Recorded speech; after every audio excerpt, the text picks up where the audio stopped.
Hello, ladies and gentlemen, boys and girls, college football fans, pro football fans, sports fans, boxing fans across the nation and around the world. This is Tim May with the Tim May Show featuring Clay Hall.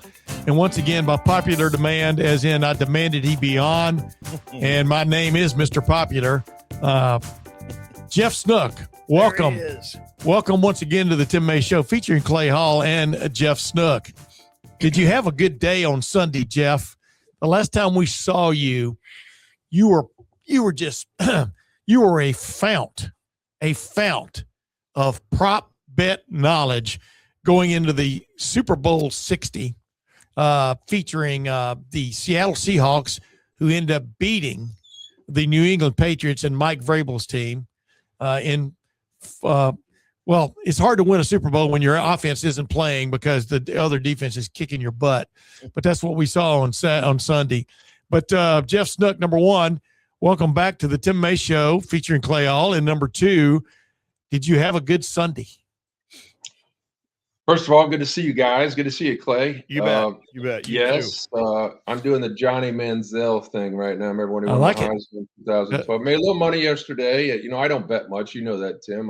I don't want to lose much, but I bet enough. And, I had a lot of prop bets come through for me. I think the only one I missed was Jackson Smith and Jigma over 94.5 yards. And as you saw, he had an ankle problem. Then they tested him for a concussion.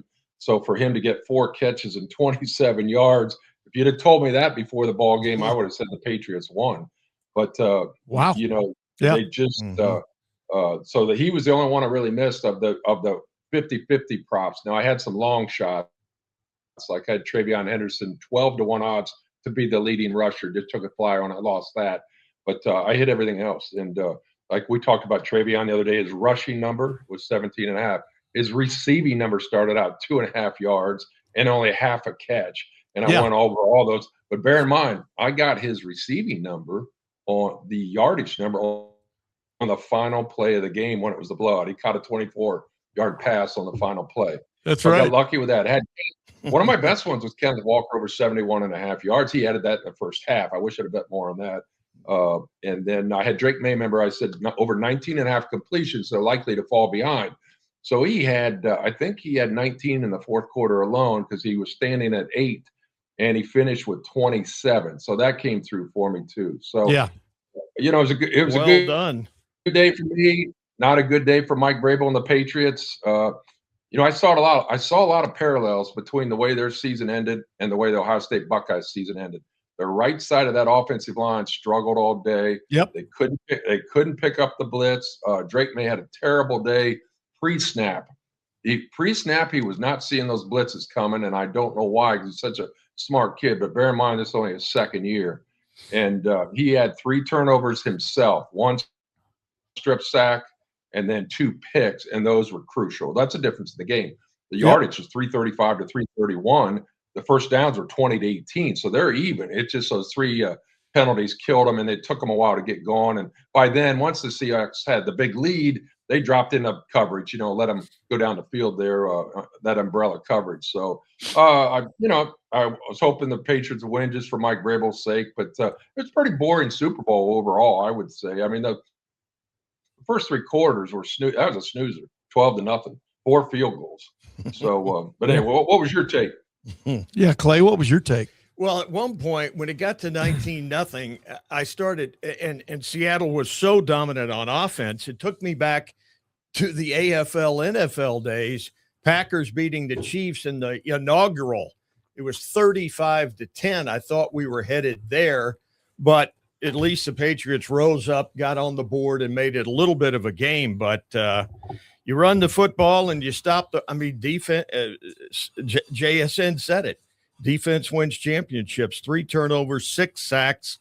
It was a thing of beauty if you live in the great Northwest. And hats off to Sam Darnold, who said, didn't have my A game, but his 5th NFL team, and so many have talked about the resurrection and what he did to get him there after he just dismantled the 49ers with was it 346 through the air and 3 scores. So I was happy for Seattle. I picked them. I love to be right. I was surprised. It just seemed to be the same thing, rinse and repeat on offense for the Pats, and it felt like Drake May was just standing there too long.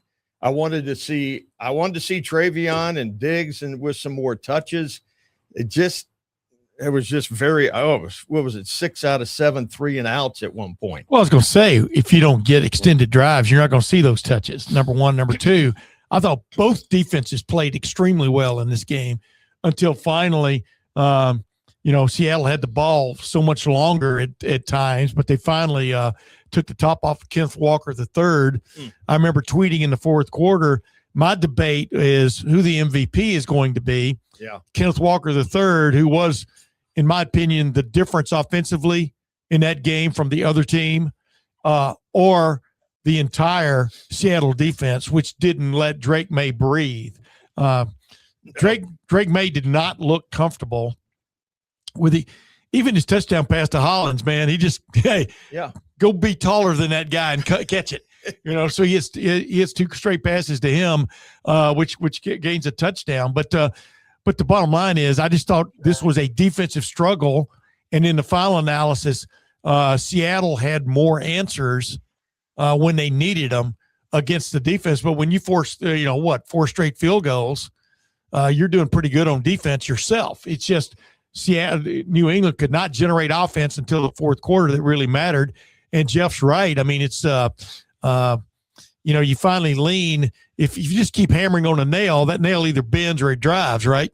And with Kenneth Walker III, they kept hammering on that nail because they did get some nice plays out of him. But even with Seattle, they didn't have consistency on the offensive side. They could get down there with a big play here or a nice run there, but then they couldn't finish and get to the end zone. New England barely crossed the 50-yard line to the fourth quarter. Are you kidding me? Yeah, all right. With all that said, I thought Drake May was average at best in terms of what he was seeing in front of him. And I'm telling you what, where Seattle really operated, I agree with Jeff Snook 100% about Ohio State and the right side of its offensive line against Miami. Same thing with with New England and the right side of his offensive line dealing with these tricks of the trade that Devin Witherspoon. Yeah, that all these guys the Seahawks were pulling on them especially on the right side. But Seattle got great push from its front four and just made life a living hell for Drake May more often than not. The fact that New England was still in the ball game though in the fourth quarter had a shot. Was it? Yeah, 19-7 and driving the pick. The pick. I'm just going. You just kind of go, what? What did you see there? What did Drake May? What did you see there? You threw it exactly on that play where you should not have thrown it based on the number of Seattle Seahawk helmets green jerseys in the area. And some people, I think Chris Colliver said it looked like he might have gotten bumped, but he didn't really stand on that because in final analysis, he got bumped after he threw it. But that was just, you agree, Jeff? That was just like because there was a guy wide open on the right side. I think Stephon Diggs was open on the right side also. And you kind of go, you just made up your mind. I'm going to throw it on a deep dig route, not a Diggs route, a deep dig route. Yeah. And, we're going to be like Terry Bradshaw and John Stallworth. We're going to rejoice, but it didn't happen. That was a huge play. And of course it was a pick six, right? They ended up calling wasn't a fumble, it was a pick six for the touchdown. Yeah. Those were the 2 plays of the game that irrevocably turned it. What do you think, Jeff? I think I go back to this thing I've said all season. Pressuring a quarterback, getting pressure on him, hitting him even after he throws, sacking him. They had 6 sacks yesterday. He had 19 in the playoffs coming in the game, most sacked quarterback.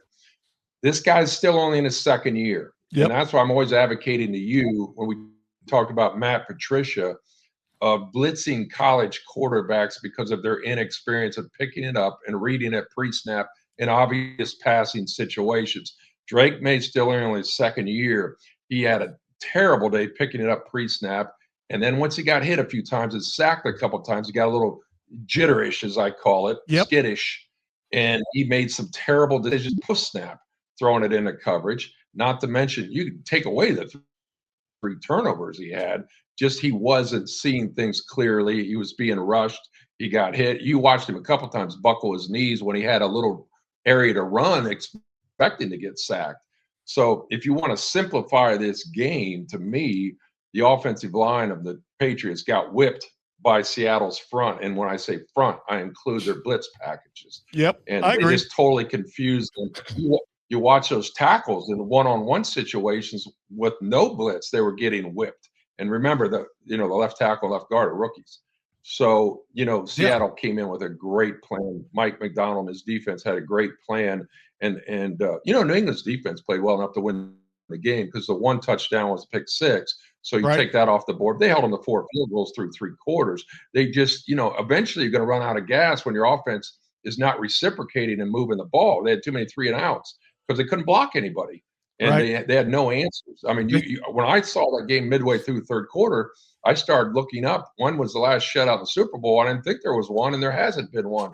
But it looked like they were going to get shut out to me. And like I said, then they went in an umbrella package, and he hit a couple passes. And the first touchdown, I think that was somewhat of a lucky throw and catch, to be honest with you. But no, Seattle's defensive story of the game, and New England's offensive line was the other side, and they just had a terrible game. And Drake May had a terrible day too, probably his worst of the season. And he still, like I said, put it in perspective. It's only his 2nd year. He overachieved quite a bit this year. And when I say overachieved, I mean from the time as his rookie year to now, proved dramatic. Yeah, so he's an MVP candidate, but you got to keep him clean, and they didn't keep him clean. Could have been the MVP is Jackson Smith-Njigba. That one time he was coming across the middle and then broke out when Sam Darnold stepped up wide open. That could have been a touchdown. I mean, there was a safety back over in the backside, might have played a thing in it, but that could have been a touchdown. And then the ball that was knocked down by right at the goal line on a slant, a delayed slant, where if the ball had been thrown out in front of Jackson Smith-Njigba, they settled for a field goal, it would have been a touchdown. Instead, they're really good cornerback. I'm drawing a blank now. Gonzalez. Gonzalez makes a great play because the ball was thrown behind Jackson Smith-Njigba. That could have been 2 touchdowns for Jackson Smith-Njigba, and he could have been the MVP. But it's interesting how that goes. That's where Sam Darnold said he could have had a much better day than he had, meaning himself. But both sides I thought did a good package of getting pressure on the quarterback. Both sides did. And it's just Darnold made a couple more plays than Drake May did. But Drake May, what bothered me is just on some just routine passes, it looked like his arm was hurting. I mean, he talked about, he got the injection. Right. And just to the ball, it looked like Peyton Manning in his last Super Bowl. There was no zip, and so all kinds of ways to look at this. Bottom line is, I wanted to get your take on this. Both of you guys. The final score was 29-13? Correct. The over-under was 45. 45 and and Kenneth Walker III had that breakaway touchdown that was called back at the end, near the end there. Oh. What do you think, Jeff? Well, I'll tell you, first of all, Las Vegas had a lot of exposure on that final run for many other reasons besides the over-under. Kenneth Walker was a popular pick for anytime touchdown. So, and if you look at the straight up bets, anytime touchdown, he was the number 1 liability. Jackson Smith was number 2, Jackson Smith-Njigba. And number 3, he was a very popular parlay pick, anytime touchdown. So if that 50-yarder is not called back by the hold on the center, Las Vegas would have maybe broken even or had a little loss across the board. As it turns out, they won big because he was tied into so many bets. Yeah. And the MVP, he was MVP at 7-1, didn't hurt him much because so much money went on the quarterbacks. But that call was huge, and it affected the over/under. Who would have thought when the game was 9-0? It was 9-0 at the half, I think, and 12-0 after 3. Yeah. That over would ever be threatened. So you think of all the millions of dollars that are over under. The handle was $176 billion. So the over under is a heck of a lot of money. That's the number 2 thing that is bet behind the point spread. So when you look at that and the people that were over cheering as he broke into the clear, and then when you see the little flag icon down there, the little yellow mark, all the people that had the under at 45.5 for millions and millions of dollars had to stand up and cheer. Because if I remember then, I think there was less than 3 minutes left. Yeah. Well, they ended up punting, I mean, they didn't even get a field goal out of that. So that would have brought them to the over under, right? Was it 45 or 45.5? He said a half, didn't you, Jeff? 45.5. It's always on a half. Yeah. So that would have brought them just shy of the over under, because that could have gotten it to 45 if there could have been a field goal there. Yeah. I so enjoyed watching Kenneth Walker run. Yeah. The way I used to enjoy, and I'm old, Dorsett or Emmitt Smith or Franco Harris, or just the style. He looks like he's going forward, then he dips sideways. Just side moves, man. And he's got enough at 210, 215 to press it into that fourth gear. Yeah. And he's a beast. I tweeted he had guys bouncing off his thighs. I mean, he is. The only guy, remember that dude. year at Michigan State. I'm glad they backtracked, because I told my wife when they mentioned Michigan State, I go, dude, this guy made his name really at Wake Forest. I mean, just true. That, and developed that patient style of running. They finally got to that, because but I mean, that year he had when Mel Tucker brought all those guys in, they had that great year at Michigan State, remember? The only team he didn't have a great game against was the Ohio State University. Remember that, Jeff?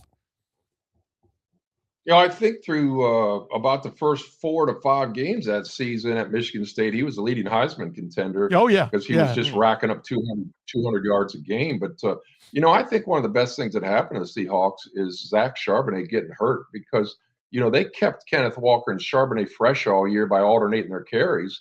And once he went out and you watched him against the Niners and the Rams, he loved that, getting that 18 to 20 carries. He ran angry against both of them, and he was fresh. You can see how fresh he was. But the number of tackles he must have broken in the postseason, it had to be a huge number. I know he finished the postseason number 1 rusher in the last 3 games. Obviously, he had 135 yesterday. But he is his legs. He's very powerful. That center of gravity is a little bit lower, but I noticed his patience yesterday on that one carry where he just stood behind the line of scrimmage. It was a clinic for the hole to open up. Yeah, I think Collinsworth mentioned Le'Veon Bell with the Steelers, and that's the way he runs. But he's got great vision too. So hey, remember one thing: this kid is a free agent. They haven't signed him yet. Yeah. So he made only $2.7 million last year. He's now going to go on the open market, and my guess is they won't retain him because somebody's going to outbid them, and they got Charbonnet there. So there's only been 3 or 4 Super Bowl MVPs that didn't play with the same team the following year, and I think he'll be the next one.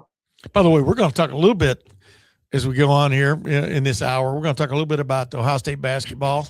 Okay, I didn't look at the screen there. Did Jeff's grimace? He's a big. You really want me to talk? No, not right now. I don't right now. I don't want you to say anything about basketball. I'm just saying we're going to talk about it. Yeah. We're going to talk a little bit about Lindsey Vonn and the Olympics. But I mean, I want to have just y'all's take on having guts to try something, and we'll get into that a little bit too. But I wanted to ask you this, Jeff. You and I, and Clay too, we consider ourselves to be aficionados of football. I know that you consider yourself to be the ultimate aficionado, so I don't want to downgrade you there at all. I never. Wait a minute. But as I tweeted in the middle of that game, there have been so many rules to benefit offense over the last 4 decades that have been introduced into football. But I'm telling you, I say this all the time. Like I've told Matt Patricia this. I've told almost every defense coordinator at Ohio State. When you stand out on a football field and you stand out like where a cornerback would stand in a play, and you look out there is so much green that has to be covered by 11 guys. And now, wait a minute. Let me just finish I know you have trouble with patience. You're not Kenneth Walker the third by any stretch. Hey, I watched. I'm gonna turn your microphone Clay, down. I'm gonna turn your microphone down if you don't be quiet. It is stunning to me defensively, both at the elite college level and in the NFL, the elite NFL level, of how 11 guys, you can scheme 11 guys to shut down another pro football team. The way for example, the clinic we saw with Seattle. And it is just unbelievable because there's scheme involved, there's athletic ability involved, and then there's want to involved. And when you get all three of those things going for you, I don't know how you can make offense because that was not fun to watch for 3 quarters yesterday. That was not a fun game to watch, as Jeff alluded to earlier and stuff. So I just wonder, are you ever amazed, Jeff, at what can be done defensively in modern college and pro football? Or more so in the NFL because, they're lower scoring games. But, yeah, a lot of people don't realize that field is 53 1/3 yards wide. I was just about to. And that's why Urban Meyer always loved that offense that spread went lateral as much as it went vertical because he tried to stretch the field so much. And, you and I talked about that endlessly, Tim, and some games that didn't work out for him, like the 31-0 Clemson. Yeah, Clemson. Yeah, the one to Clemson. Unbelievable. Too much. But, yeah, I mean, that's the thing we were talking about Jackson Smith and Jigma on our last show was how he finds that open space. And remember how wide the field is. Yeah. And that's his strength is finding that open spot. It is. But, yeah, it's these defensive coordinators will tell you that, defending the width of the field is more as important as defending the depth of the field, not getting beat over your head. Oh, yeah. So, great offensive coordinators can find that weakness or wherever it is that they don't cover it well. But there's 2 weeks before the Super Bowl. So there was a lot of maybe tendencies broken yesterday, I think, on Seattle's blitz packages that confused Drake May, and he did have that shoulder injection. So we don't know what else was affecting him because they're never going to really be fully honest with injuries before the Super Bowl. And as far as the let me finish thing, the other day you would ask me 4 or 5 questions, then start to answer them yourself. So you're not always giving me the clear opportunity to answer your questions before you answer them. And then you leave me a bunch of crumbs at the end of your answers. So I just had to say that while I had the microphone. I didn't leave you a crumb there. I was just trying to let me get my preamble out before you then took over the microphone, Huey P. Long, and started pontificating. That's all. Clay, that's all I was doing. Hey, yeah. I feel you. I feel you. Did you get my Huey P. Long reference there? That was that was beautiful. Great orator, extemporaneous speaker. From Louisiana. By the way, he got shot in the portico of the Louisiana State Capitol, didn't he, Clay? I believe that is message is authentic. I concur. Now, what do you think though about just see? I like watching defense, man. I like it when I like seeing genius come together. Genius is the best way of putting it in my mind. Okay. That just kind of takes into a lot of things, but just how even as much as you can prepare, the guys out on the field, the offensive right side of the line, the right side of the offensive line, as Jeff was talking about, they still have to function. They still have to. You may even know a blitz is coming. You still got to pick it up, And the way they picked and choose A and B gap, and then a couple times C gap of attacking, I'm talking about the defense did on that right side especially, was just marvelous to watch. Yeah. Because now you got to figure it out, but then they attacked the C gap, you know what I mean? And the last couple of times they'd attacked the B gap and boom, you're on your heels for like 5 seconds. 5 milliseconds, you're beating on a play. Yeah. At times it was like a pack of wild dogs. I mean, you saw Witherspoon coming from 15 yards away. Here he comes. Yeah. Like a missile. Yeah. You could hear him coming. But I was about to say, great minds think alike. And occasionally I have one, but not often. As Jeff, as I've told Tim, the reason I do not have the recall I used to have. I had a little incident. And some of it got wiped away. But when you were talking about the width of the field, and that is so That is so true. At 53 yards, you think 53 and a third yards, you 160 feet. Think about Yeah. that. Yeah. You know, and these kids today who can run side to side and cover, you know, who they're never out of position. But like Jeff's talking about, though, the whole idea of the spread offense is, number one, to make you spread the defense to begin with. The classic spread. You can spread, really the wishbone was a spread offense because it made you defend sideline to sideline with the possibility of an option going all the way to the edge here or going to the edge there, with also the specter of the fullback dive and the quarterback keeper. And then also you overloaded the right side suddenly numbers-wise with that lead tailback or halfback coming off and blocking for the tail guy who you would pitch to. I mean, everybody's always tried to spread the field in some form or fashion since about the 1930s or 40s. But the way you do it in the NFL now, the speed, Jeff, it's stunning sometimes if you ever watch like an Ohio State football practice, how fast these guys are. I mean, how fast Caleb Downs could go from out here to there. Number one, with a clue of where the play is going, but then number two, just pure athletic ability, but then get there and make the play. You know what I mean? That's what gets me about the game now. It's you practice, you scheme all these plays, but Sam Darnold yesterday, it was a frenetic kind of approach to the game because there's just chaos going on in and around you.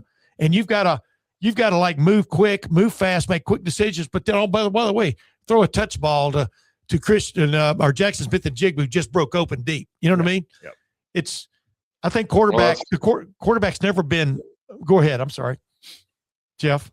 Yeah, no, I mean, that's why we talked the other day. It's the most difficult position in all of sports is quarterback in the NFL. You know, fans always wonder why so many bubble screens are called or so many wide receiver screens when they go the trip formation on one side or the other. What we're talking about is the reason. There's so much space on that field. They're trying to get the ball away from the linebackers. And if you get a receiver, too, that makes a block, you can spring a big play. So you look at that Ohio State-Miami game on that. Remember, they ran the tight end in motion out there. They probably shouldn't have done, sort of tipped it off so that cornerback could jump that. But that's why Ryan Day calls that play so much. He wants to get in the hands of playmakers away from the offensive tackles from the line. And, the Miami player read it on film and jumped it right away, and that was the play of the game. But I was waiting for somebody to do that. I've been waiting for somebody to do that for years, and definitely this year. And that's what bugged me. I even tweeted about it. I said, especially when you put the tight end in motion just before the snap, that direction, that was a cagey dude out there from Miami, and he just jumped it. I mean, why wouldn't you try to jump those? Go ahead, though. I don't know why they wouldn't have lined that tight end up on the other side and sent him in motion to the right side to send another guy out of there just so you don't tip him off. Well, they have that too, but go ahead. We've talked about this before, but if you watch that play, if Jeremiah Smith does hold that block or even begin the block or make the block, that might have sprung for 10 or 12 yards, and now they're down there at the 10-yard line. He just missed the block. It's a missed assignment. You got to execute the play. But Julian's saying as he starts to deliver the ball, that guy's already in the backfield. I mean, you can't pull the string on it, but he had to see that as soon as he let it go, he knew what was going to happen. But, back to the offensive line play. Let me say this about offensive line play. Great offensive coaches in the pass game they'll watch film of a defense for a week and they'll see a corner or they'll see a safety and they say, there's the guy we're going to go after. There's the guy we're going to target.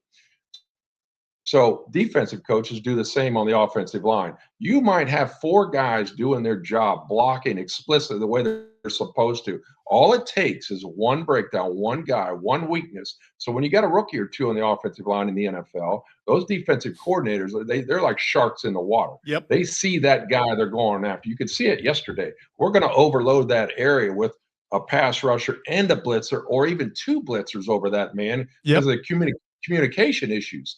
So, like I said, the Patriots on any given play could have four guys doing their job. All it took was the one breakdown for him to get sacked. And it looked like it was happening over and over again to have 6 sacks. But that's the importance of offensive linemen, which, we talked about that. That's the thing Ohio State needs to fix the most. That's why their season ended prematurely was the reason we're talking about. They'd have a breakdown against Indiana. They'd have breakdowns of several of them against Miami. That takes away your skill players. They got better skill players. But they're not factor if you can't protect the passer. No, there's all kinds of games that go on that are played mentally in a football game, one of which is physically attack the weakest link on the offensive line. And then you study how, after a couple of times, 3-4 times that happens, how did other team try to compensate for it, meaning up front? Then you attack that. You attack how they compensate. And I thought that was where Seattle was at its best in this Super Bowl, was attacking both the weak link and the compensation package that they tried to run to pick up on things. And, man, just like Jeff said, everybody's got a weak link. I don't care what kind of team you put together. And, if you can make that team be second guessing at the line of scrimmage, I'm talking about from a pass pro standpoint. I didn't think New England's running backs were very effective for the most part in pass pro, in blitz pickup, and things like that either. Yeah. And where you really saw New England struggle was when suddenly Seattle only rushed 4 and a couple of times 3. Now it's like, wait a minute. They're still getting there. Yeah, but they got there, but the main thing was nobody was open. Yeah. So, it was, I thought, like I said, it was a defensive clinic, especially put on by Seattle. I thought the number of times that Darnold's passes could have been intercepted. Correct. Certainly on the first drive. He knew it. My gosh, the ball's going between this. I mean, there's Anyway, we could saw. How about the screen? You call it throwing into tight windows. You also call it making a bad read, but getting away with it. Was it a screen pass to Walker where the traffic is unbelievable, and he and another Patriot are holding hands, and he gets away from him, and then the inches that sometimes is involved in these plays that go. I think the play went for 15 and probably contributed to another field goal. I thought they did a good job, though, not letting – I don't know if you can think about this, at least the first 3 quarters, Jeff, of not letting New England have a shot at a big play. Agreed? You watched the defenses yesterday. They're playing a lot of cover 2 early on and then trying to confuse them up front. So neither offense was getting much tread. But, I got a feeling Mike McDonald at some point said, hey, our defense – got their number. We keep kicking field goals. We're going to win this game. He didn't take any chances down there because he didn't need to. Yeah. So, you go, once you get from 6 to 9, now it's a 2-score game. They had them where they wanted them. And then, they hit the touchdown pass to make it 19-0. The game was essentially over. Their defense was the story of the game. They had a great defense all year. Both teams only lost 3 games. But that Seattle's defense, New England's defense too. Those are 2 good defenses. That's why when we said the other day, we were talking about over-under, and I said, I think this will go under. I had no idea it was going to be 3 points from going over, though. Crazy. But, fourth quarter's crazy. You know why? The Super Bowl's on the line. The fourth quarter's always crazy. Go ahead. I'm sorry. 30 points. 30 points in the fourth quarter. That's amazing. It is. If you knew that stat, you surely would have bet the over, and it still didn't go over. Yeah, so. I was going to say. So, hey, real quick before we move on. So, were you entertained yesterday? I was entertained. Me? I even said I liked the Bad Bunny halftime, which got me in a lot of trouble or some people on Twitter, only because it was different. I would have liked subtitles, so I knew what the hell he was singing about. Even though I took 3 years of Spanish, I still can't speak it and hardly understand it, except I did hear "Me llama" a couple of times, and so that was okay with me. My name is, but then I didn't.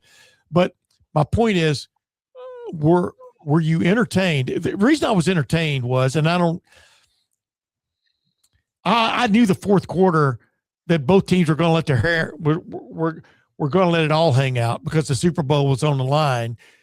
New England had to let his hair down, wherever you want to let it all hang out in the fourth quarter. But I still was entertained by just watching the chess game.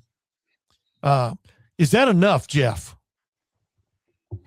Yeah, no. As far as the halftime show goes, I switched over to the Turning Point one. I wanted to see. So you can't make a comment on the halftime show because you didn't watch it. So now go ahead.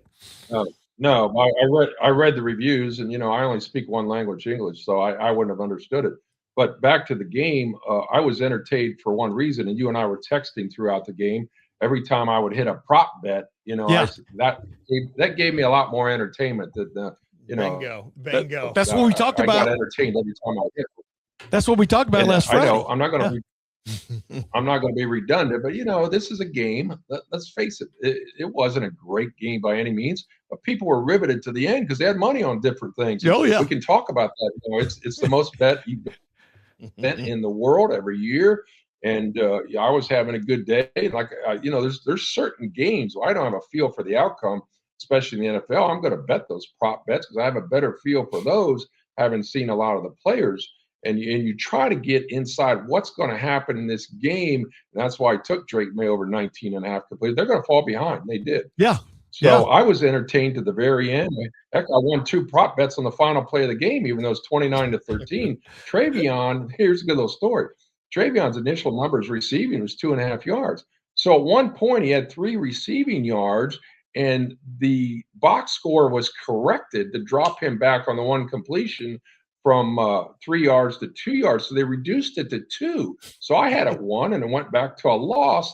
And as you watch the final drive, he's on the field. He is open every single play coming out of the backfield. But Sam Darnold's down by 6, or not Sam Darnold, I'm sorry. Drake May's down by 16 points, so he's looking down the field.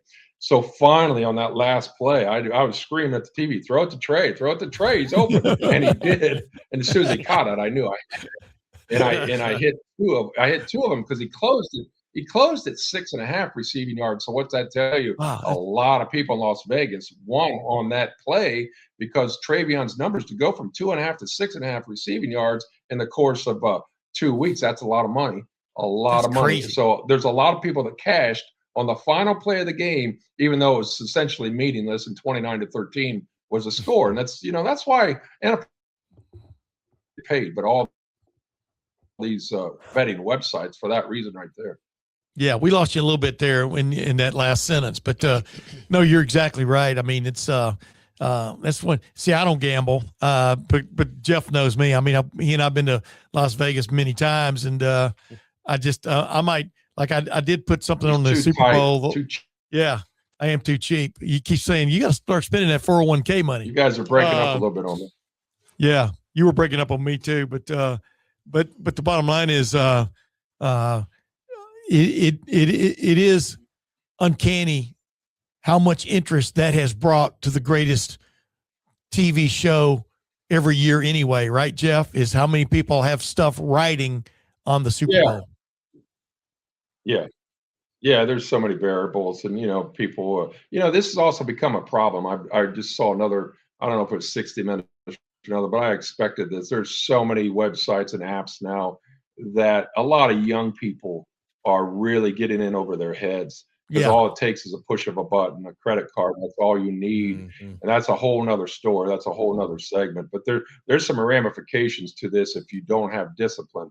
And I've even talked to some people whose children, anywhere from the age of 17 to 30, are getting in debt, because they love sports and they think they can beat it. And, my advice is, and Tim, you and I talked about this the other day, can't beat the NFL.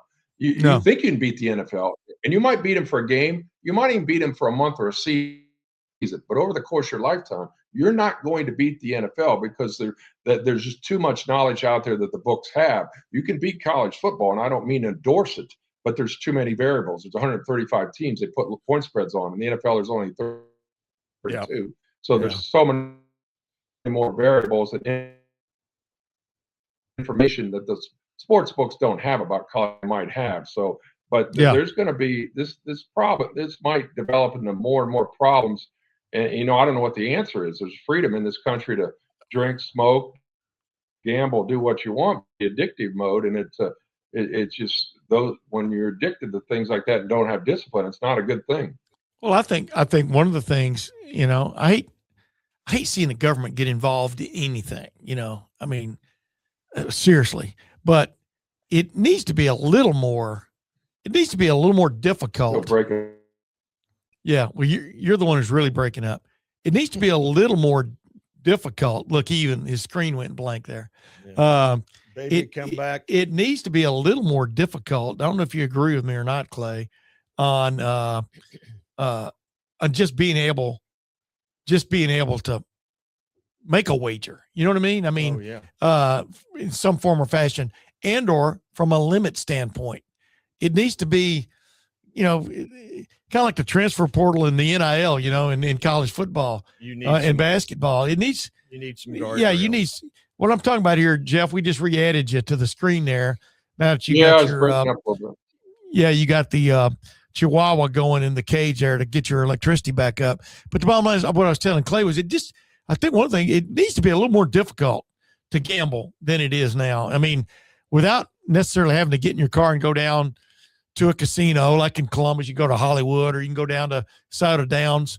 It just needs, in my opinion, there's something about having freedom, but then it can't be freedom to where you, there has to be some guidelines where you don't necessarily put your whole family's nest egg fortune up for grabs on a whim. You know what I mean? And I don't know where you go with that. I've thought about this a lot. I mean, this is a free country. Like we talked about, you're free to go buy cigarettes or cigars or chewing tobacco. But even that's an age restriction there. But go ahead. I understand. I understand what I'm getting at. You're free to go buy any kind of liquor, beer, wine you can, and you're free to gamble once you're an adult. It comes down to either self-discipline or restraint. And it's just, I don't know what the answer is. It's a free enterprise system that these websites and these apps are going to make money doing this. And once the cat is out of the bag, of which it is, you remember, Tim, when our beat writers all those years, this was a taboo subject. You did not gamble on any sport. You as a sports writer, you get fired for it. Yeah. And we didn't even mention point spreads a lot of times in our stories. Right. Now, I remember I was trying to think about this the other day. I'm doing pregame boxes, and we were allowed to do it then. But my newspaper, all those years dating back to the 80s, first thing on Monday morning would run the college and NFL point spreads on that Monday morning. They'd be run throughout the week. And if we ever skipped a day on Monday morning, that news desk was flooded with calls about readers saying, where were the spreads this morning? Because back then you didn't have the internet and you didn't have the apps, and people couldn't wait to see what the point spreads were, because there's so many bookies, I think, working off the, unofficial, working off the books. So you had to go to Las Vegas to gamble. You couldn't even go to on sports. You couldn't even go to Atlantic City and bet on sports. Dude, every casino. We ran horse racing. States, I believe. Yeah, we ran horse racing results. From like not just Souda Downs or Beulah Park, but from across the country. In the Agate. On the Agate page in the sport. I'm going, who gives a damn? Right. Who won the fifth race at Santa Anita yesterday? Saratoga. Yeah, we'd run all the. I mean, it was kind of crazy because everybody knew stuff was going on, and it was illegal, necessarily. But we're running. I mean, like Jeff was saying, on one hand, you didn't put the point spread in your story, but then you're running the race results from Santa Anita or wherever, Oaklawn Park. And then also we got to running the, what were those things called where you could take what this scale says about a college football team and put it against the other and come up with your own point spread. What was the name of that? Was that the Sagarin ratings? Yeah, the Sagarin ratings and things like that. Okay. So we were running. It was very odd. I mean, it was like, don't pay attention to the man in the back, but pay attention to the man in the back. You know what I mean? Type thing. But you're right. It's so handy now. It's unbelievable. Yeah. I mean, I've had my oldest kid's a coach. I said, don't ever bet on any damn thing. Yeah. Because somebody will find, but two of mine, they bet $5 here and $5 there. Yeah. But I said, don't ever call me and tell me that I owe $18,500. Right. Because good luck with that. Yeah. That's the problem. A lot of these kids win early on and get hooked. They get addicted to it. And then all they do is up the ante. So their $20 bets become $100 bets or $200 bets. I read this morning, I'm not sure this is accurate because I always try to read what the whales and the sharps bet out there for the Super Bowl.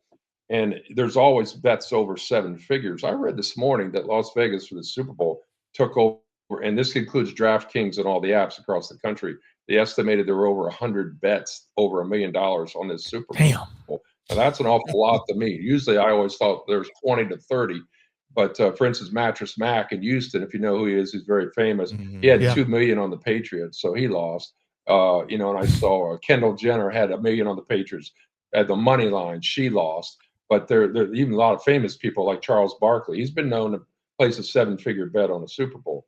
But that just is amazing. Now, those people are the people that can afford to lose.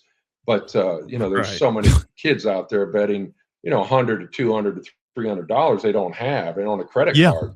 But Yeah. it's by and large, I'm sure it's not a good thing, but it is what it is. We live in a free enterprise country. And now that the cat's out of the bag or the toothpaste's out of the tube, you can't put it back. You can't go back now.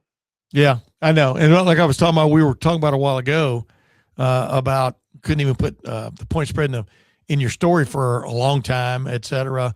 You couldn't gamble legally Right. on sports unless yeah. you were in Atlantic City Yeah. or Las Vegas. You Well, you had to be on site, so to speak. And the offshore stuff, you could do that, but even that had, you had some jeopardy there. So we just lost Jeff again. Maybe that's a good thing. Where it seemed to run rampant for me was in college. Yeah. Because, you'd have 10, 15 guys. I'm going to put this, I got a bookie here and this, blah, blah, blah. Yeah. And I did a story. I did a story on the NCAA tournament, wagering on the NCAA tournament a long time ago. It was back probably 30 years ago. And I had this guy that worked at the Woody Hayes Athletic Center. We went over to the main library and he was able to wager on an offshore through the computer system, internet at the main library there on campus, just to give an example of how people were finding a way to bet on not just have their little their little cards. What are those called? The cards. Yeah. I mean, where you pick your brackets, not just bracket wagering, but pure wagering. And so it was coming, like Jeff said, it was inevitable, because the main reason it's inevitable is, well, wait a minute, if somebody's making money off this and the government isn't, we got to figure out a way to get our share. So let's start making it legal. And that's it. And it went from there and stuff. Speaking of that, I think, Tim, an interesting stat. I think now 39 of 50 states have casinos. Yeah. Out of those 39, I believe it's 34 states approved sports wagering.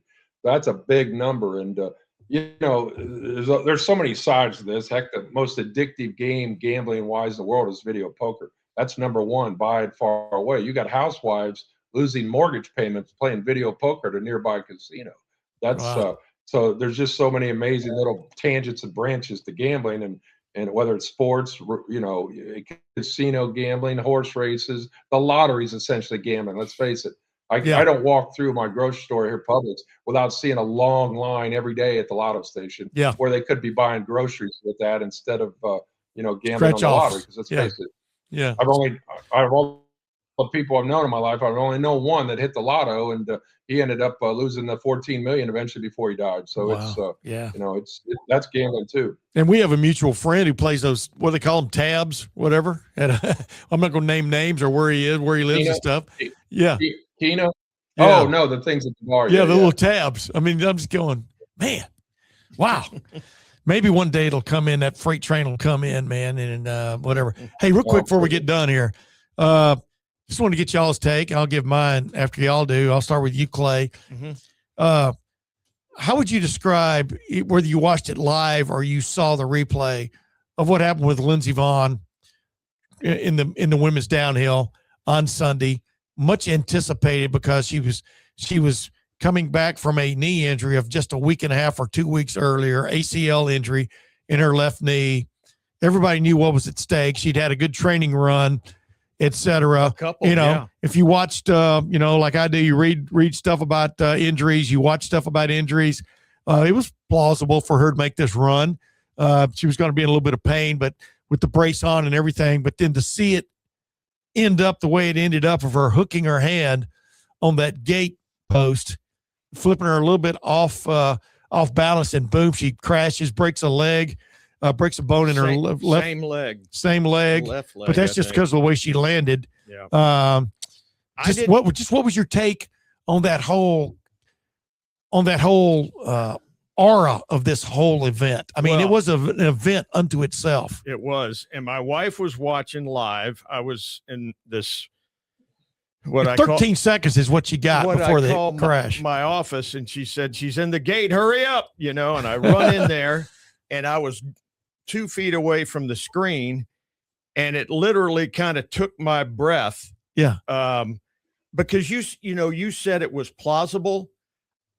In my head, I was like, this is not plausible. Mm-hmm. This is not going to end well. I mean, it would be a miracle if she got down the hill.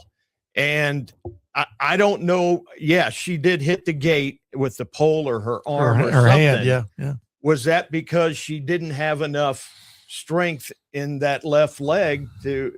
There are all kinds of theories about that, about maybe she overcompensated knowing her left leg, and that she basically, in auto racing parlance, she clipped the apex of the turn too much. No, and it was just barely too much. And I guess I was like the people there. I was just silent for like, what in the world just happened? And then we went out and kept looking for an update, and because we were thought, my wife is like, she's broken something, and she did. But I would say this, and I heard a hockey player say it later in the day. She went out on her own terms. Yeah, she wanted to make that run, and you can't take that away. What about you, Jeff? What was your reaction to all that? Well, my general reaction is just her toughness. When she had the initial injury, 2 weeks ago, the ACL, and for her to come back and train, do squats the way she does, and to get back on the skis to give it a shot. I mean, that is unbelievably tough. I mean, her toughness, her grit, her determination to even get back out there. I mean, I had to root for her. I hated to see it happen. I haven't seen her give an interview since. Maybe she has, of what exactly happened and why she hooked that gate with her hand, whether she was overcompensating or not. You had to feel bad for her. It's one once in a lifetime thing. Of course, she's been in a couple Olympics, but I mean, she's just so doggone tough. And here's the thing. I think America, when it comes to sponsorships and endorsements and things like that, I don't think that'll hurt her much. That might have given her an edge of, it's almost like your legend is made in winning and losing. She's won before. But you can also gain a lot of followers and fans when you lose, when an injury like this. It's, you can go through a sports history. Kirk Gibson and his knee hitting a home run for the Dodgers in the World Series, and on and on and on. To play her to begin with takes so much grit and toughness and determination, and there's no doubt she's got it. So you got to applaud her. Yeah, I agree 100%. She took umbrage with a guy who wrote a story like a day or two before the actual event about how, I won't even get into, but she basically said, boy, I'm paraphrasing, boy, did you miss the mark? That is not why I'm doing this at all. Basically, her point was, like you just pointed out, Jeff, she wanted to win the women's downhill. That's right. At 41 years old, win the women's downhill in the Olympics. Leg. That's why she was on the course. It was unfortunate to suffer an injury a week and a half, 2 weeks before the women's downhill. But if there was, because the Olympics only come around once every 4 years, it's like football players. We've like Luke Fickell played the Rose Bowl with a torn pec muscle against Arizona State back in 1996 season. Dude started 50 straight games. They're not going to hold the Rose Bowl for 3, 4, 5 weeks till his pec heals. They're going to play the Rose Bowl. We've seen football players. Jeff, you know this. You got a list of guys who played, for one of another term, hurt. I mean, not injured. Well, injured. Yeah. Hurt and then injured. Bear in mind, as long, right, is that it's a team sport. So as long as you're out there not hurting your team, where a coach wants to pull you off, this is an individual sport, alpine skiing. So I get more power to her if she wants to try. I mean, that's an individual thing, like tennis or golf, and you can play with it. You're not letting down 10 other teammates, in other words, but you got an offensive tackle that can't move, or a running back that's got an ACL. Obviously, they're not going to be on the field. This is a little different. So to rip her, criticize her, I don't know where he'd be coming from. Well, he wasn't so much ripping her or criticizing her. It was like he was sort of wrote like she's making a point about, toughness and and blah, Oh, blah, I see. blah. When in fact, she said the only point she was trying to make was win the gold medal for my team and my country. That was her point. Was that a prominent journalist, or who was it? Yeah, it was. I can't remember the guy's name. That's why I didn't want to get into too much detail. Ironically, an American does win. Brianna Johnson. I mean, she had a hell of a run, and I crashed too many times skiing because I never could learn I never could turn. As one person once said about me, my 2 feet don't match or whatever, but I never could turn. But man, I could point down the hill and go very fast. Yeah. But to see these men and women do that, the downhill is just crazy to me. And then think that Lindsey Vonn is doing it with a torn ACL, that enhanced the drama of the moment. But then to see her crash with it, theoretically, she'd already made 2 practice runs, at least. Yeah. Yeah. And it done fine. You know what I mean? Yeah. That's what So the tire was holding up, That's right. the suspension was holding up. And then to see her have the guts finally. Yeah. What'd you say, Jeff? I only had one good skiing event, Tim. It was called après ski. I was pretty good at that. You were good. You're still good at that, man. You're good at that when you're sitting there in Fort Lauderdale, or Palm Beach. You don't have to pay for a lift ticket. You don't have to pay for equipment, but you're right there at the bottom of the slopes when they come in around the You don't have to pay for a helicopter evacuation. You don't have to pay for exactly. Dude, how about that though? I mean, yeah. That's the only way to get them down. I thought she'd be put on a stretcher. Yeah. And one guy would be behind, one in front. Well, she was airlifted off that earlier mountain like 2 weeks ago. She was airlifted off of it. I'm going, wow. And then the helicopter with her suspended with this guy from the helicopter. They're not even in it.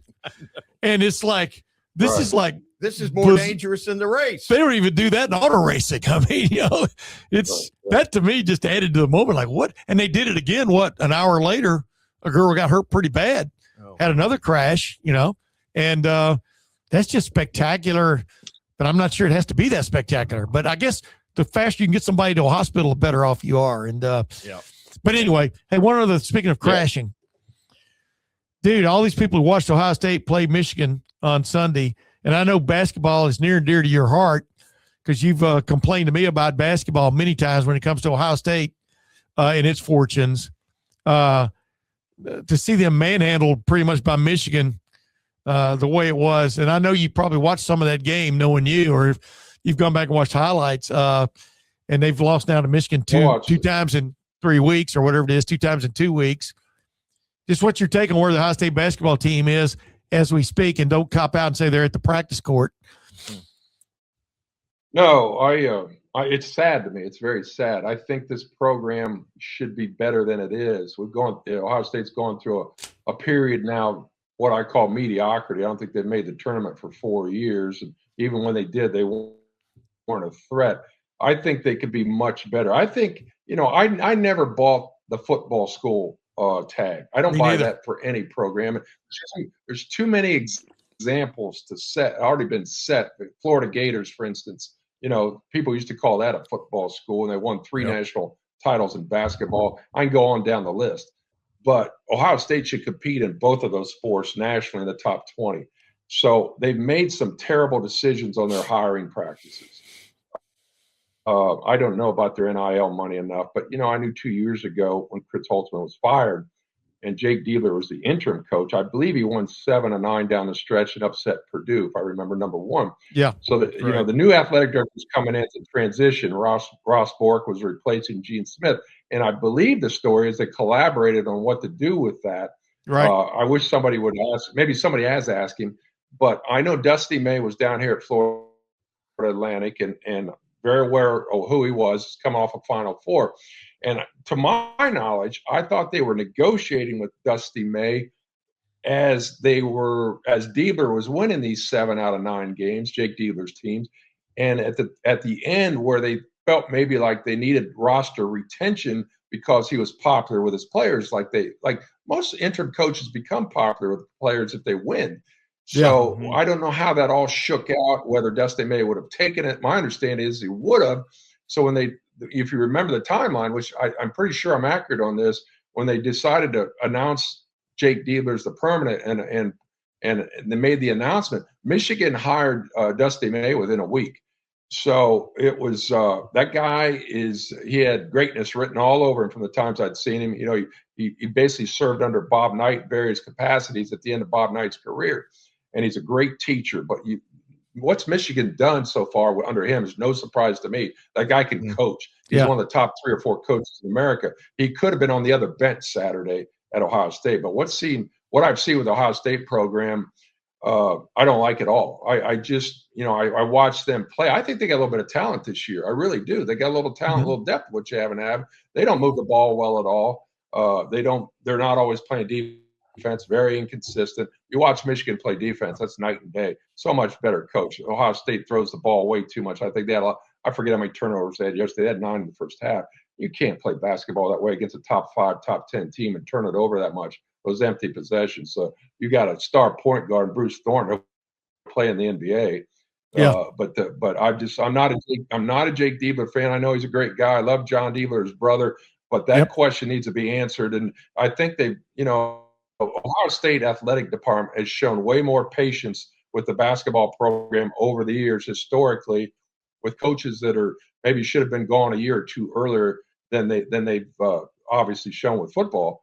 So, I hope this doesn't drag out very long, but I can see enough already where I'm going to say flatly, he's not the answer. They're not going to go very far with him. They're not going to be a perennial NCAA contender with him. It's just not going to happen. So, as my old buddy Jeremy Foley once told me, the athletic director at Florida, when he fired Ron Zook after 5 games into the season, hey, if you know you're going to do it eventually, you do it immediately. Rip that Band-Aid off and start fresh. But I don't know what his contract status is or any of that. But Ross Bork is a guy that hasn't shown great patience with football programs over the years. So we'll see what happens. But I don't think Jake Diebler is going to turn it around. Yeah, we had Ross Bjork a couple 3 weeks ago, Clay. Yep. When you hooked us up, and basically they were going into a big game that night. Remember? But anyway, it was a what they call a tier 1 game. They don't have a quad 1 win. Quad one game. Excuse me, tier 1. Yeah. Quad 1. What's the difference? But the bottom line is, and then you know what I mean. I mean, he basically indicated that you got your eyeball on the situation. I mean, he's not going to come out in the middle of the season and go win or else, but that is, make the tournament or else. But that kind of would be what we're talking about here, isn't it? No question about it. I mean, I think Jeff, this is his second full season, correct? I think for Diebler, right. And he had the tail end of the Holtman. Yes. Right. But you would pull the plug. I mean, unless something dramatic happens. Well, like I said, because I don't know what his buyout is. Yeah. I mean, but he does have a McDonald's All-American signed. I don't know. I think maybe I'd give him the third. Maybe I would. I mean, you're right. It feels like it's almost a hue and cry now. For some reason, I think when Bjork didn't make the big name hire, people just closed they were done. They were not going to accept Diebler or whoever it was at that point. Well, go ahead. The great athletic directors, though, what I hate seeing is what Penn State did with football this year. They fired James Franklin was the first one to be fired. He was the last one to be rehired, Penn State. And you can't work that way. You got to know who you're going after through the agents. You got to know who you're going after, who you can get before working through the agents before you pull the plug. Yeah. There's ways to do this where it's a smooth transition. And you got to know as an athletic director, who's out there? Who can I get? Will it be an upgrade? And it almost surely would be an upgrade. In basketball, I don't pay attention to recruiting. I don't care if I'm going to lose a McDonald's All-American or not. You don't want to lose another season. I mean, you had a packed house there yesterday. You had a big crowd. Those people were leaving with 5 minutes left. You don't want another season of them being lethargic and no enthusiasm for this program, because all you're going to do is dig your hole deeper. And you don't want to do that going forward. You want to stop the bleeding, put the Band-Aid over it, and have the surgery. And that's the way I look at it. So I don't care if they have 2 McDonald's All-Americans signed. I wouldn't go forward with him. And like I said, I don't know his contract status or his buyout or any of that, but I know how the fans feel right now. And you better do something about it, because that carries down to recruiting. You get a big, nice crowd, packed house in Michigan, and you don't put up a fight, you're going to lose a lot of fans. They're going to have empty arenas, and you're going to have that next year, whether you got a McDonald's All-American freshman or not. So you got to bite the bullet and do it. But like I said, you got to know who you're going after first. Just don't fire him to fire him and then say, all right, let's see who I can get. Right. Yeah. No. There's 3 weeks. Let's see what happens. Yeah, there's 3 weeks left. They won't make plus there's the Big Ten tournament. Let's see what happens. We're mid. I mean, I think this, because you're not going to hire anybody anyway the 1st of March. You know. I don't mean do it before the end of the season. That's not what I'm saying. I'm saying when the season's over, they don't make the tournament. You got to pull the plug. I'm saying don't give him another. I think 2 years is tough. Actually, 2 years is tough, but to judge a guy. But basketball. But like Jeff is saying, things move so fast now. Not just in recruiting, but the transfer portal, everything else, the crowd backing. Your fan backing. We're talking about a program that can make a lot of money if it's playing well. If you follow my drift. Like Jeff said, we're up to 3 or 4 years now. But bear in mind, let me say one thing, Tim. Hey, Tim, let me say one thing when you say about 2 years is tough. 2 years is tough in a football program. You're completely right, because of the depth of the roster. You got 85 scholars and so forth. Basketball, that does not apply. I'm with you. You can turn a basketball program around immediately, like Dusty May did at Michigan, because you can put 5 players on the floor at once. So it's not a thing, well, he needs more time, we're going to give him a 3rd year. This isn't football. This is totally different. And, you can tell a good basketball coach from a bad one, from a great one, from an average one, and watching them play 3 games. And, if Ross Bjork, knows what he's doing, he's got a consultant that knows the game right now, watching them play, breaking down film, and seeing where they should be maximizing their talent, and they're not. And if you watch them play game after game after game, they're not improving. They're not improving in all the things they do wrong. That's coaching. That's repetitive coaching. That's what Dusty May, for instance, and I named some other coaches, Sean Miller, across the country, they're good at. Their teams get, the guy, one of the best, and he's getting up there, is Tom Izzo. Watch that team from the beginning to the end. Now, they have lost 2 out of 3, but boy, they get better and better and better, because it's a year of coaching. And Ohio State doesn't have that right now. And that's the thing. Ohio State deserves that, with a program that's too big to fail. And that includes basketball. So, they got to get this right. Well, the half-empty arena storyline is now in its 3rd or 4th or almost 5th year. Yeah. I mean, they're drawing, when he was here, they were trying to get to 10 or 12. Yeah. Trying to get to 12,000 a night. Yeah. So, and that crowd they had there was the biggest they've had in years. But like Jeff said, man, you look at facilities. I think Ohio State's got really good basketball facilities. I mean, the practice facilities, et cetera.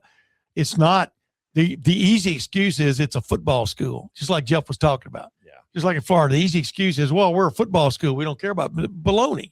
Like I've always said, man, you want to find a basketball school, or you want to find a basketball school that really is a football school, do what Indiana did the last 2 years, and suddenly everybody wants to be a football school. They just won't admit it.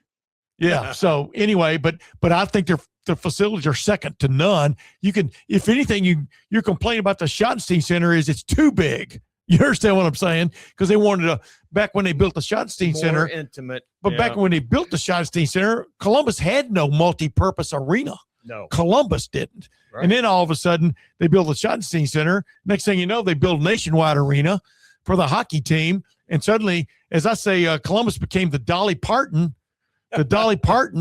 of cities with arenas. Get it, Jeff? The Dolly Parton?